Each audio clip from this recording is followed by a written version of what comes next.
Welcome to all the viewers to the Friends of Wisconsin State Parks network of friends. My name is Randy Paskey, and I'm a member of the board of directors for the Friends of Wisconsin State Parks. I have been on the board for over 6 years, and currently I am the chairperson of the Outreach Committee. Part of those responsibilities is to maintain the FWSP webpage, publish e-news bursts, and reaching out to our friends groups. We're here today with Bob Birmingham, Executive Director of the Friends of Aztalan State Park. Currently, Bob serves as a volunteer executive director of the Friends of Aztalan.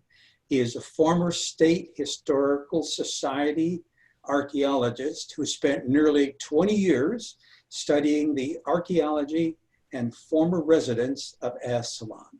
He's an expert on effigy mounds, an award-winning author and editor of many publications on Wisconsin archaeology, including the most recent Society Press books, Skunk Hill, a native ceremonial community in Wisconsin, Life, Death, and Archaeology at Fort Blue Mounds, a settler's fortification of the Black Hawk War, and Aztalan, Mysteries of the Ancient Indian Town. If that isn't enough, he also teaches or has taught anthropology at the University of Wisconsin-Waukesha. And in 2007, he was given a Wisconsin State Park Hero Award for his work in promoting the park. Welcome to the video, Bob.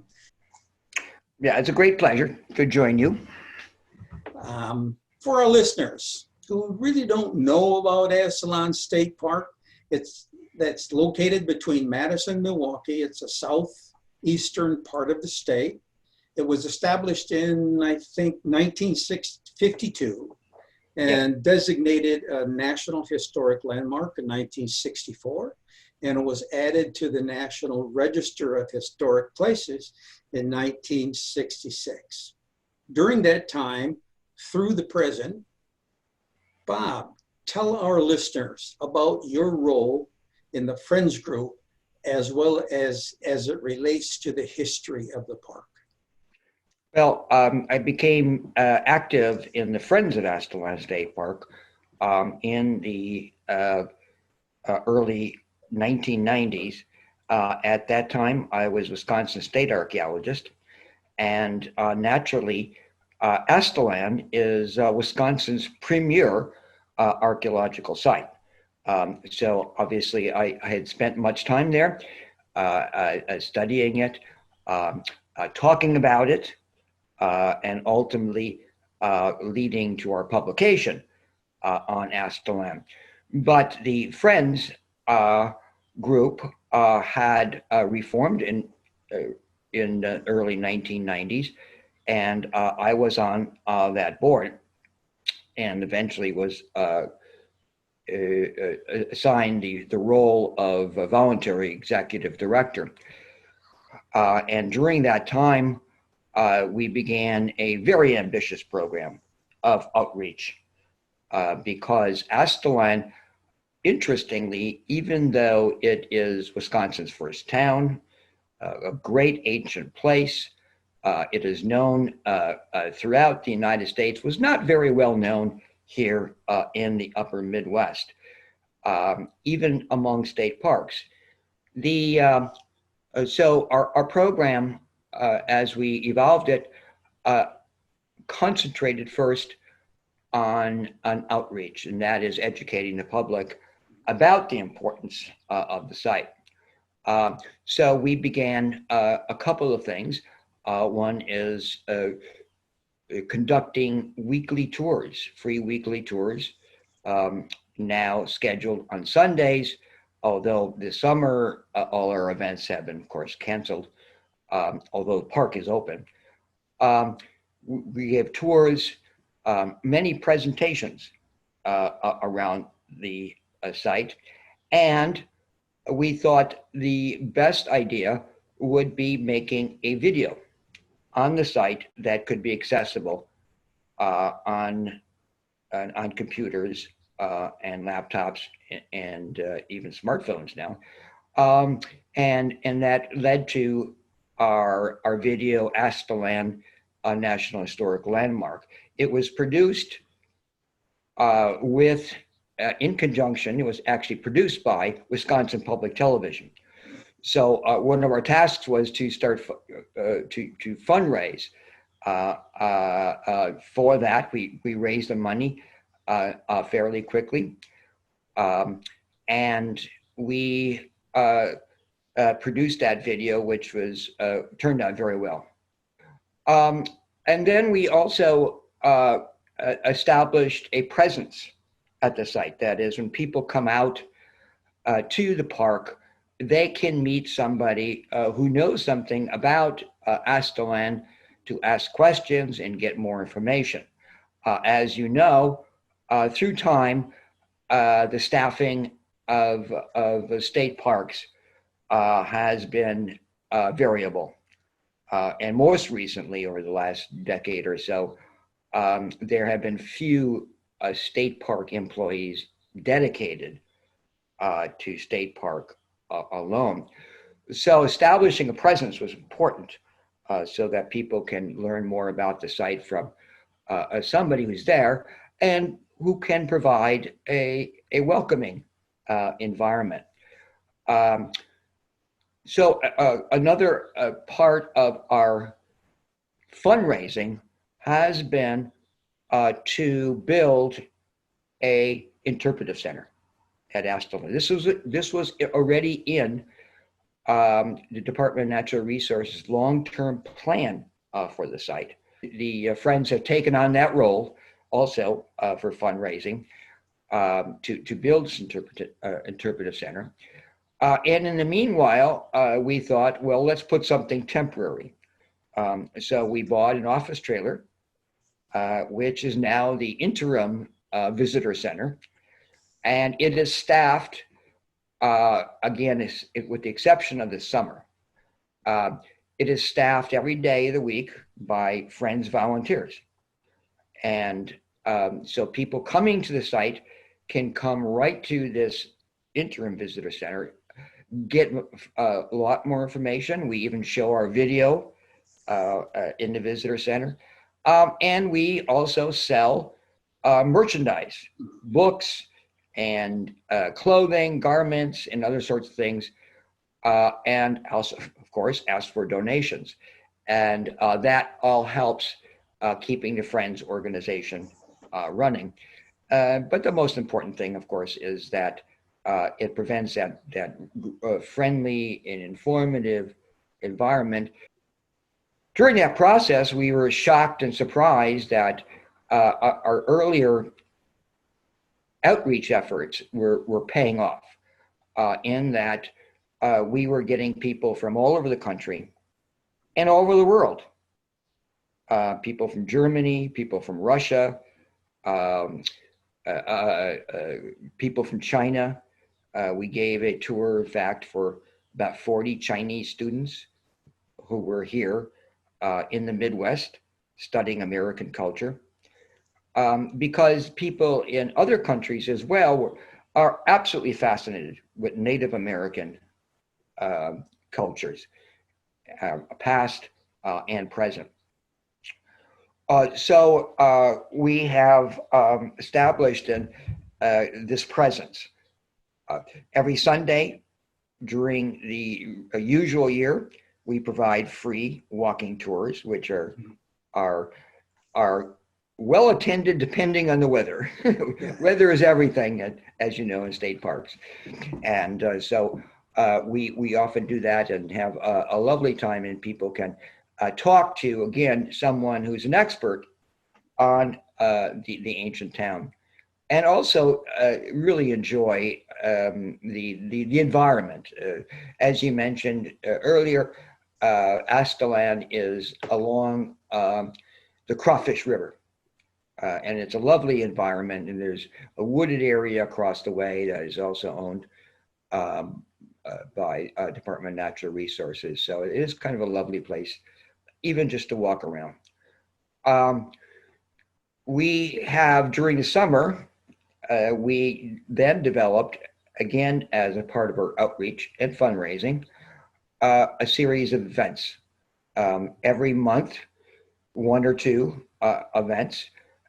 We start off in the spring with a walking tour for the year, an introductory walking tour.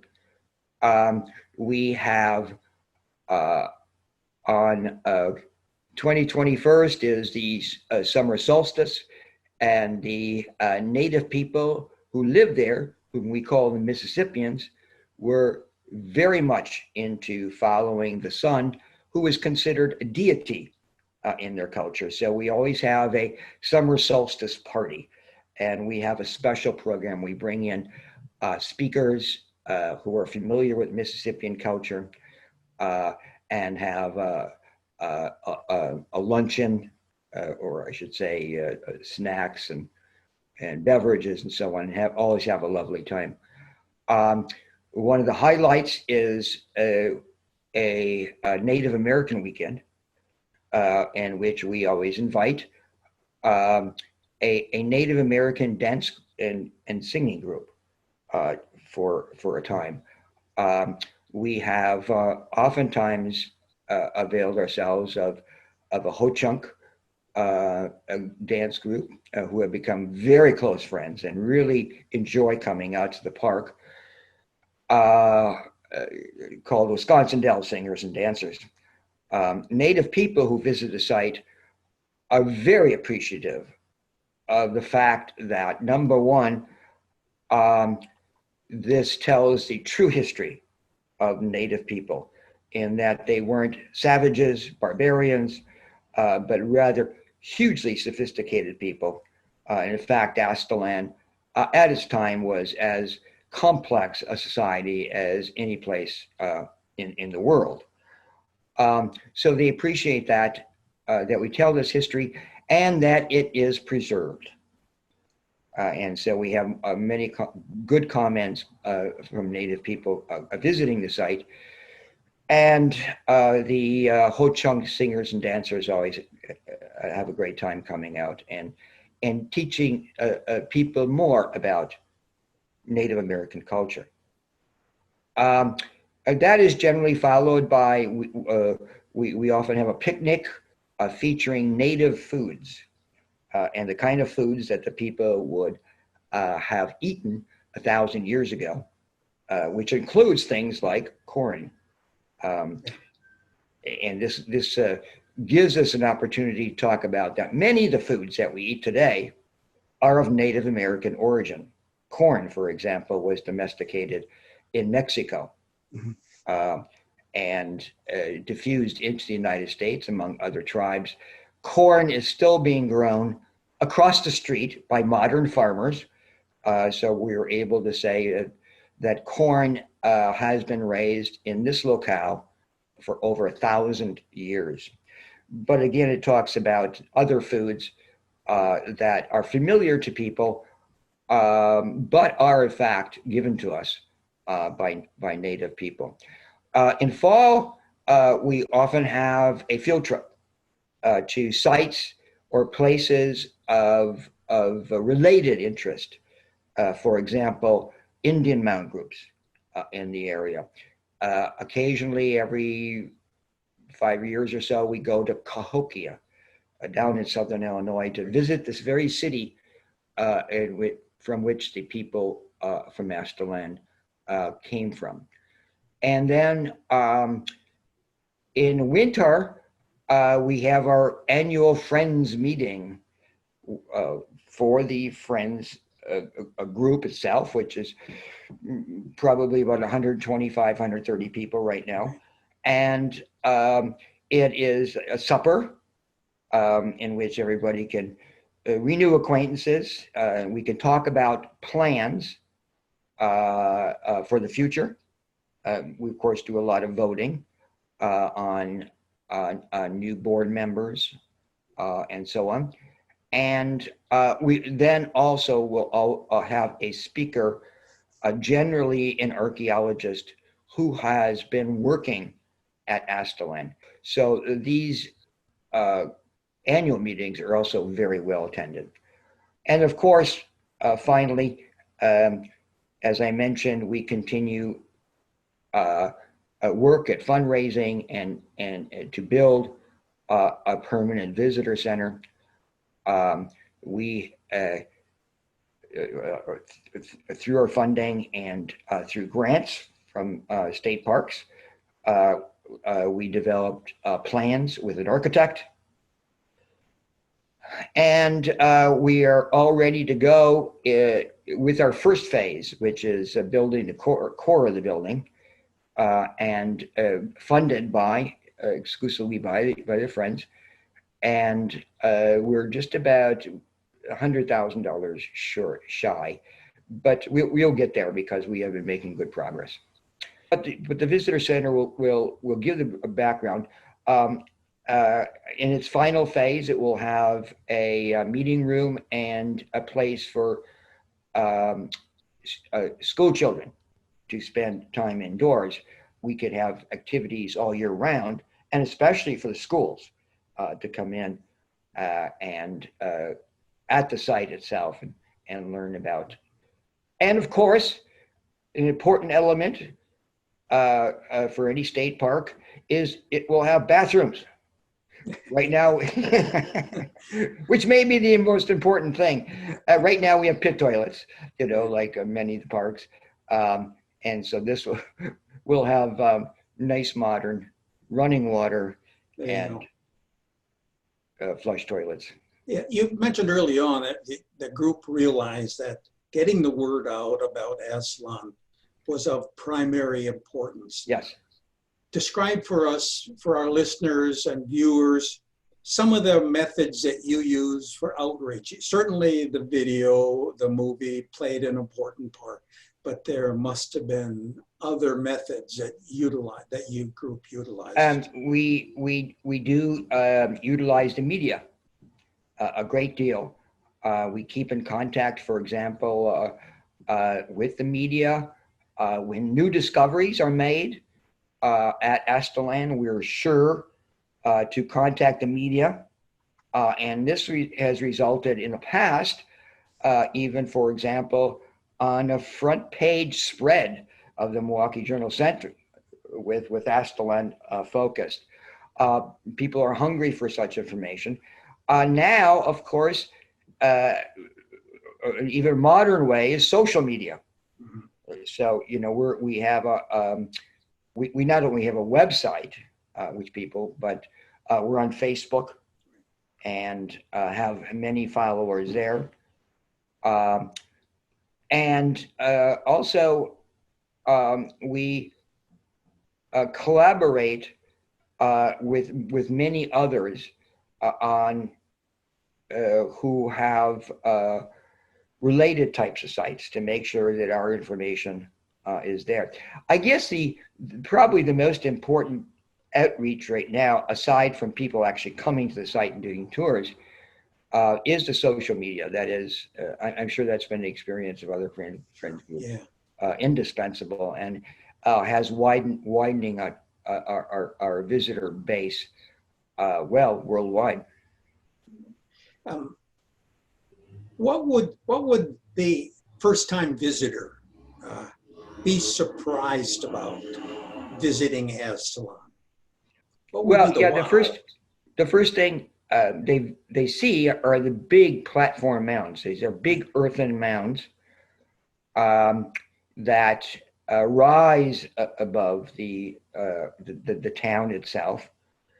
So people are very impressed, and when they learn a little bit about the mounds and the culture, yes, they do say, I never knew that. I never knew about that. That's pretty spectacular. Isn't this like Mexico? And the ruins there? I say, yes, exactly. We had a culture here in the Midwestern United States that was exactly like Mexico and places in South America. And people are shocked in a way to find out this is right down the road from where they live. Yeah. We at one time lived in Slinger, taught in Menominee Falls. We would go out to Aztalan as a family, And you're right, the mounds are spectacular, and to realize that they were not built with modern machinery. They were built by hand, by And baskets, by scooping up with shells. It's just, what kind of a society could plan that? How did that come and the about? and the town itself was enclosed in a huge wall Right. of logs, um, a mile and three quarters of logs surround the town, huge timbers that made this fortification. Uh, and that's another surprise that people, uh, I often tell people to think about what was happening in Europe at the same time in history, in that the cities are always fortified. Bob, I want to thank you for opening my eyes and opening the eyes of our listeners and viewers into state parks that they might not think about visiting. Aztalan is a fascinating visit. You have to go. It's no matter the season, it's a great place. And on behalf of the Friends of Wisconsin Network of Friends, uh, I want to thank Bob for taking a few minutes out of his day to chat with us. As Bob is a co-author of Aztalan, Mystery in Ancient Indian Town. The book is available on Amazon. You can find lots of information on the Friends website. It's www.aztalanfriends.org. And please remember to enjoy your state park, take a trail less traveled, walk in a state forest listening to the wind, and have fun in your favorite recreational area.